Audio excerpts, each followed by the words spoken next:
Барьеры снимают с обеих сторон. Они обсуждают самые важные вопросы, а именно этику и базовые принципы работы с посетителями с разными формами инвалидности. Семинар «Музейная инклюзия» от изучения целевой аудитории до реализации мероприятий собрал сотрудников музеев, экскурсоводов со всей республики и лучших спикеров страны. Главная задача сегодня, чтобы мы поверили в то, что в любом музее можно найти интересные предметы и построить экскурсию для человека с ментальными особенностями. В роли спикеров выступают специалисты по инклюзивной работе и кураторы просветительских и инклюзивных программ ведущих музеев страны и образовательных центров по работе с детьми с инвалидностью. Сегодня это Ирина Донина. За ее плечами годы работы в государственных музеях страны. Семинар сам длится 3 дня, и были онлайн-спикеры, которые рассказывали о самых разных задачах взаимодействия, освещали этот вопрос с самых разных сторон.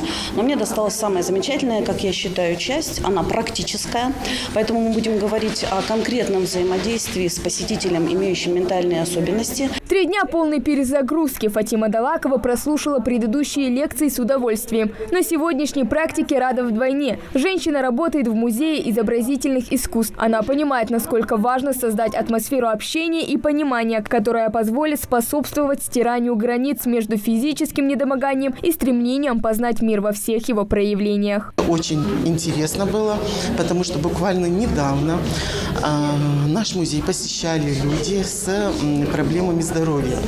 Сказать, что мы волновались, ничего не сказать, но мы встретили, проводили, нам оставили теплые отзывы, и мне было полезно узнать, насколько правильно мы их встретили, ничем не обидели, и нашу работу как бы подкорректировали сегодняшние и предыдущие лекции. Семинар «Музейная инклюзия» проходит в рамках реализации проекта «ШКИТ» грантового конкурса благотворительной программы фонда Потанина «Музей без границ». Он направлен на социально-культурную реабилитацию детей с ограниченными возможностями здоровья. Залина Далакова, руководитель проекта, признается, что давно мечтала о подобном. Теперь все готово. Будет включать в себя работу с детьми с ограниченными возможностями здоровья и работу со здоровыми детьми.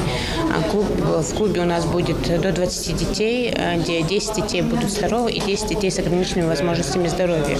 В рамках действия нашего проекта дети будут изучать в интересной для них форме, в театральной, театрализованной, в игровой форме изучать историю, географию, традиции, культуру, обычаи народа в России.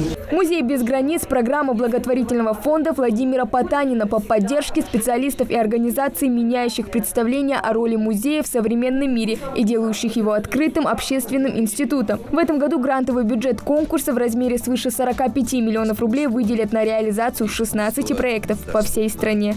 Хава Гагиева, Адам Далаков, Новости 24.